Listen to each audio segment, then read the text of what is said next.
हर पढ़िए हदीस, अय अल्लाह के रसूल, अराइतल हमवा या रसूल अल्लाह, अय अल्लाह के नबी देवर के बारे में आपका क्या ख्याल है? क्या मैं देवर से पर्दा करूं? एक ही घर में होते हैं, देवर और जेठ का आना जाना रहता है, हमारे अपने रिश्तेदारों का आना जाना रहता है। आय अल्लाह के नबी क्या मैं देवर से भी पर्दा करूं? अल्लाह के नबी का जवाब ये था, हाँ दूसरों से पर्दे में कुछ कमी हो जाए तो चलेगा, दूसरों से पर्दे में कोई कमी हो जाए तो चलेगी, लेकिन देवर से पर्दे में कमी नहीं होनी चाहिए। अलहमुल मौत, देवर तो भाभी के लिए मौत है, देवर तो भाभी के लिए मौत है। जिस देवर से सबसे ज्यादा पर्दा है, आज हमारी औरतें, हमारी माँ बहनें देवर से ही सबसे ज्यादा खुली होती हैं। जो मजाक शौहर से भी नहीं करती वो देवर से कर लेती हैं। और एक हम हैं, भाभी को घर पहुंचा दो, अपने छोटे भाई को कह रहे हैं भाभी को घर पहुंचा दो। और ऐसे ही ससुराल में हमारा हाल है, ससुर कह रहा है बेटा अपनी साली को जरा स्कूल छोड़े आओ। मामले दोनों तरफ से गड़बड़ हैं। हमने अपने भाई पर इतना भरोसा कर लिया। सऊदी अरब का वाकया सुने हो ना, जद्दा वाला, एक औरत बेचारी दर्द से कराह रही थी, दर्द से, और जद्दा के टैक्सी ड्राइवर बेचारा, उसको कोई कस्टमर नहीं मिला तो वो रुमाल मुंह पे डाल के लेटा हुआ था। जल्दी से औरत आई उसके पास, देखिए मुझे दर्द ज़े हो रहा है, बच्चे की पैदाइश की तकलीफ, ज़रा कोई करीब के हॉस्पिटल में लेके चलो, मुझे जल्दी से इलाज के लिए जाना है। ड्राइवर ने देखा, टैक्सी ड्राइवर ने, उसने कहा भाई औरत परेशान है, पेट बड़ा, उसने जल्दी से टैक्सी खोली, आओ बहन बैठो, उसने जल्दी से बिठाया और चल दिया। जद्दा के हॉस्पिटल में लेके पहुँचा और उसमें एंट्री होती है, तुम लेके आए हो? हाँ, लिख दिया। अब ये बैठा है कि जल्दी से वो चेकअप करा के आए, तब हमें पैसा दे, जितना हुआ मेरे रियाल। उधर पता चला साहब उसको एडमिट कर लिया गया है, अभी वो 2-3 दिन रहेगी, आप उसके साथ आए हैं? इसने कहा जी। कहा ठीक है, उसको एडमिट कर लिया गया है। और उसने सोचा कि चलो अब हम चलें, 1-2 दिन के बाद आऊँगा, देख लूँगा अगर बच्चा अच्छा पैदा, अभी इतनी जल्दी छुट्टी थोड़ी हो जाएगी, डिलीवरी का मामला है, जब गुजरूंगा तब ले लूँगा पैसा। ऐसा वो चला गया। ये घर में जैसे ही लेटा, इशा के बाद सोया, फजर की नमाज जमात के साथ पढ़ने जाता था और फजर के बाद टैक्सी चलाता था। फजर की नमाज पढ़ के जैसे ही घर आया, इसकी बीवी ब्रेड और आमलेट बना के लाई,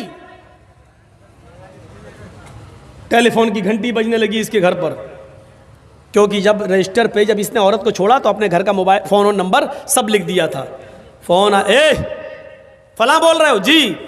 भोपाल के रहने वाले थे ये लोग, टैक्सी चलाते थे 20 साल से सऊदी अरब में, जद्दा में। अच्छा तुम यहाँ अपने घर पे आराम कर रहे हो? का क्या हुआ? अरे कल तुम अपनी बीवी को हॉस्पिटल में छोड़ के गए हो ना, बच्चा हुआ है लड़का, आओ और अपनी बीवी को लेके जाओ यहां से। कहता है डॉक्टर दिमाग तुम्हारा ठीक है? बीवी? अच्छा हुआ ये फोन मैंने उठाया, कहीं मेरी बीवी ने उठाया हुआ होता तो कयामत आज ही आ गई होती। कहा आ रहे हो या मैं पुलिस भेजूं तुम्हारे घर? जिस औरत को यहाँ एडमिट कराने आए हो उसने कहा वही मेरा शौहर था जो यहाँ छोड़ के गया है, मैं आ रहा हूँ, तेरा सत्यानाश जाए चुड़ैल डाइन। उसने टैक्सी चलाई और धर से चलाता हुआ चला गया। कहने लगा क्या बदतमीजी है?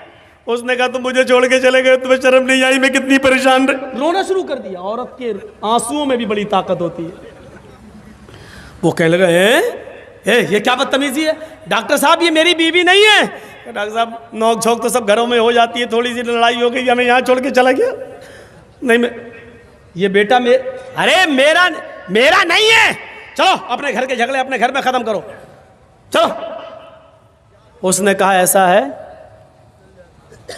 चेकअप कर लो। चेकअप कहा डीएनए टेस्ट करे। ये लड़का आदमी तैयार, कहने लगा ठीक है मैं डीएनए टेस्ट करूंगा।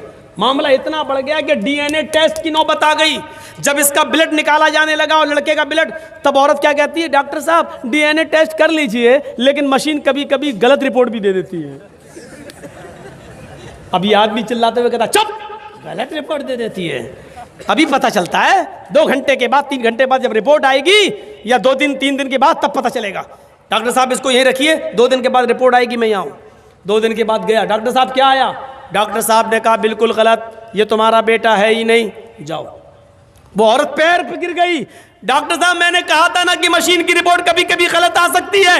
आई, अल्लाह की कसम यही मेरा पति है, यही मेरा हस्बैंड है, यही मेरा आदमी है। डॉक्टर कहता है औरत नकले मत दिखा, चाट, ये तो इसका बेटा है ही नहीं, साफ साफ रिपोर्ट में आ गया ये बेटा किसी और का है, इसका नहीं है। वो कहने खूब रोई। डॉक्टर कहता मेरी बहन मैं तुम्हें कैसे बताऊं, इस आदमी की रिपोर्ट इतनी डेंजर है, इस आदमी की रिपोर्ट में तो ये आया है कि ये जिंदगी में कभी बाप बन ही नहीं सकता। तुम कह रही हो कि इसका बेटा ये तो बाप बनने के लायक नहीं है। अब इस आदमी का दिमाग खराब। क्या कह रहे हो डॉक्टर? कहा तुम बाप नहीं बन सकते हो। भाई सॉरी, रिपोर्ट में हे डॉक्टर मेरे 6 बच्चे हैं, तू कह रहा बाप नहीं बन सकते। डॉक्टर बड़ा परेशान। डॉक्टर कहता है ऐसा केस मेरी जिंदगी में पहली बार आया है। अब औरत कहती देखो मैंने कहा था ना कि रिपोर्ट कभी कभी गलत हो जाती है। यह आदमी बोला चुप, ये रिपोर्ट तो सही है कि ये बच्चा मेरा नहीं है, लेकिन ये रिपोर्ट गलत है कि मैं बाप नहीं बन सकता। दोबारा करो। डॉक्टर ने फाइल फेंकी, भाग, मेरा दिमाग खराब करके रख दिया तुम लोगों ने, जाओ यहाँ से, जाइए बेटा तुम्हारा नहीं है, जा पता लगा। अब वो फाइल उठाई और टैक्सी में रखा और चलने लगा। बाप नहीं बन सकता, हाँ, बड़बड़ाता हुआ जा रहा है। फिर सोचता है जमील साहब अगर ये रिपोर्ट सही है तो पता लगाओ ये खेत कौन जोत रहा है, ये बच्चे हैं किसके। सीधे घर में घुसा, टैक्सी लेके आया, मारी दरवाजे पे लात। बीवी कहती इतने गुस्से में दरवाजा खोला, उठाई चप्पल अपने पैर की 15-20 पहले मार दी। तुम तो रोज इज्जत करते थे, आज क्या हो गया तुम्हें? कस्टमर नहीं मिले, पैसेंजर नहीं मिले तो उसका गुस्सा मेरे ऊपर क्यों उतार रहे हो?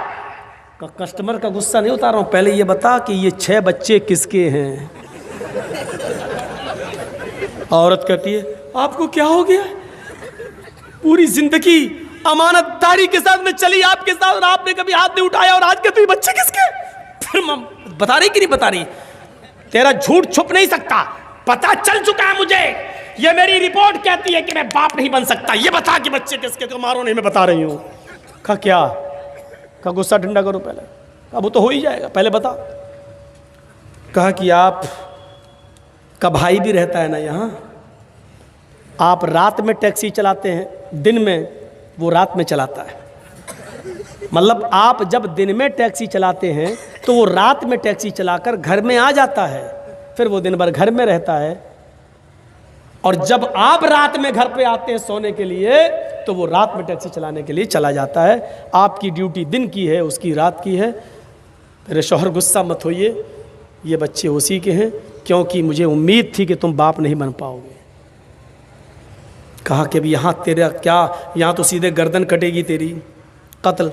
उसने उसी वक्त टिकट बनवाए और वापस भोपाल में आया और अपनी बीवी को तलाक दिया। और इद्दत गुजारने के बाद कहा छोटे भाई से, जब छोटे भाई ने ही मेरी पेट में छुरी भोंक दी और जब बच्चे ही तुम्हारे हैं तो बेहतर यह है कि तुम ही इस औरत को अपने निकाह में रखो, मैंने इसको तलाक दे दी है। बड़े भाई की बीवी को कौन संभाल रहा था? छोटा भाई, देवर। अब ईमानदारी के साथ बताओ ये हदीस कैसी लग रही है? अरअयतल हम्व या रसूलल्लाह, अल्लाह के रसूल क्या देवर से भी पर्दा करूं? अल्लाह के नबी ने कहा हम्वुल मौत, देवर तो मौत है भाभी के लिए। औरों से थोड़ी बहुत पर्दे में कमी हो जाए तो चलेगी, लेकिन देवर तो हर वक्त वहीं रहता, आना जाना। देवर भाभी के लिए मौत है। बंगाल वालों सुन लो, ये चंद मदरसे जो चल रहे हैं आज इनकी बरकत है कि औरतें कुछ बंगाल की सरजमीन पर नकाब और बुर्का और के पर्दे के साथ दिखाई देती हैं। वरना मैं 20 साल पहले जब आया था तो बुर्का नाम की चीज दूर दूर तक नजर नहीं आती थी। 20 साल पहले जब आता था एक साथ मर्द और औरतें तालाब में नहाते थे। गुसलखाने ऐसे बने हुए नहीं थे, मौलाना जर्जिस को भी तालाब में नहाना पड़ता था। वो दिन हमने भी देखे हैं बंगाल की सरजमीन पर। और कलियाचक के इलाके में मौलवी साहब गुसलखाना बाथरूम नहीं बना, चले कहाँ नहाए? हम लोग तो तालाब में नहाते हैं, हम लोग भी नहा रहे हैं। हमारे लिए इतना होता था कि उस कोने पे तुम नहा लो, इस कोने पे औरतें नहा रही। ये चंद मदरसों की बरकतें हैं आज जो थोड़ा बहुत पर्दा दिखाई दे रहा है, लेकिन मजीद अभी पर्दे की जरूरत है, मजीद पर्दे की जरूरत है। से फिंगरप्रिंट मशीन बना सकती है साइंटिस्ट लोग, तो क्या अल्लाह के पास ऐसा कोई आला नहीं है? उंगलियों के पोर कह रहा, हड्डियां तो छोड़ो, उंगलियों के पोर तक बनाने पर हम कादिर हैं। बल युरीदुल इंसानु लियफजुरा मामा, इंसान तो ये चाहता है कि वो आगे भी बुराइयां करता रहे, गंदे काम, बुरे काम, गुनाहों के काम करता रहे। यसअलु अय्याना यौमुल क़यामा, वो पूछता फिरता कयामत कब आएगी। मजाक में कहता है ए मौलाना साहब कयामत कब आएगी? शराबी जुआरी लोग मौलाना कयामत में बोल रहे हैं, कयामत कब आएगी? मजाक में। यसअलु अय्याना यौमुल क़यामा, वो सवाल करता मजाक में कि कयामत कब आएगी। फ़इज़ा बरिक़ल बसरु व ख़ज़फ़ल क़मरु व जुमिय शम्सु वल क़मर, जब आंखें चुंधिया जाएंगी, व ख़सफ़ल क़मर, चांद बेनूर हो जाएगा, व जुमिय शम्सु वल क़मर, और चांद सूरज दोनों मिला दिए जाएंगे, जमा कर दिए जाएंगे। उस दिन इंसान इस हालत को देखेगा तो कहेगा यक़ूलुल इंसानु यौमइज़िन अयनल मफ़र, आज हम कहाँ भागे, आज भागने की जगह कहाँ है, आज मैं कहाँ छिपूँ, आज मैं अपना चेहरा कहाँ छिपाऊँ। कल्ला ला वज़र, नहीं, भागने की कोई जगह नहीं है। आज तू भागना भी चाहेगा तो भाग नहीं पाएगा। मेरे भाइयों, अल्लाह ने बता दिया हिंदू धर्म के अंदर भी मरने के बाद तुम्हें एक दूसरा जन्म होगा। इस्लाम भी यही कहता है कि मरने के बाद एक दूसरा जन्म, एक तुम्हें कब्रों से ऐसे उठाया जाएगा इंसान की शक्ल में। भागने का कोई रास्ता नहीं है। कुत्ता, बिल्ली, चूहा, बंदर, ये तो अजीब सिस्टम समझ में नहीं आता है। और हिंदू धर्म में तो यहाँ तक लिखा है ये जुर्म करोगे तो ये बनोगे, ये जुर्म करोगे तो ये बनोगे, ये करोगे तो ये बनोगे। 2-3 जुर्म हमें याद हैं। चोरी करोगे तो बिल्ली बनोगे, रिश्वत खाओगे तो कुत्ता बनाया जाएगा, किसी लड़की पर गलत नजर डालोगे, शहावत की गलत, तो तुम्हें अगला जन्म लड़की का होगा। हैं? जुआ खेलोगे तो भैंस का जन्म, चोरी करोगे तो बिल्ली का जन्म, रिश्वत खाओगे तो कुत्ते का जन्म, किसी लड़की को अगर गलत नजर से देखोगे तो अगला जन्म लड़की का। अकल में आती है ये बात? मनुस्मृति में लिखा है, अकल में आती है। अब इसका मतलब क्या, निकालो जरा। जुआ खेलोगे तो भैंस का जन्म होगा, इसका मतलब क्या हुआ? दुनिया में जितनी भैंसें तुम्हें दिखाई दे रही हैं ये सब पहले मर्द थे, इन्होंने जुआ खेला होगा तब इनको भैंस का जन्म हुआ है। अब इसका मतलब ये हुआ कि अगर दुनिया में कोई आदमी जुआ ही ना खेले तो इसका मतलब ये हुआ कि भैंसें पैदा ही नहीं होंगी। और जब भैंसें पैदा नहीं होंगी तो दूध कहाँ से आएगा, घी कहाँ से आएगा, मक्खन कहाँ से आएगा, दही कहाँ से आएगा, कौन देगा? अब इसका एक और मतलब निकालो। कोई पंडित जी हमारे सामने हो तो बात करने में मज़ा भी आए। किसी दिन योगी जी बुला लें, हमें बड़ा मज़ा आ जाएगा डिबेट में। मैं उनसे पूछूंगा कि अगर भैंसें ही ना पैदा हो तो फिर क्या होगा, दूध, घी, मक्खन, दही कहाँ से मिलेगा? देखिए क्या जवाब देते, कौन देगा ये? इसका मतलब ये है कि ये सारी नेमतें अगर खाना है तो जुआ खेलो, यही तो मतलब हुआ। चोरी करोगे तो बिल्ली का जन्म होगा। लो साहब, दुनिया में जितनी बिल्लियां हैं ये सब चोर थी, पहले चोरी की थी इसलिए इनको बिल्ली का जन्म हुआ। अच्छा ये बताओ, बिल्ली का जन्म होने के बाद भी क्या फ़ायदा हुआ? जब इंसान थे तो हमारा माल चुराते थे, जब बिल्ली बना दिया तो किसी की मुर्गी चुरा रहे हैं, किसी का दूध चुरा रहे हैं, खा जाते मुर्गी, कबूतर सब खा जा रही है वो चुरा चुरा के। तो चोरी तो अब भी उसकी बंद नहीं हुई है। हैं?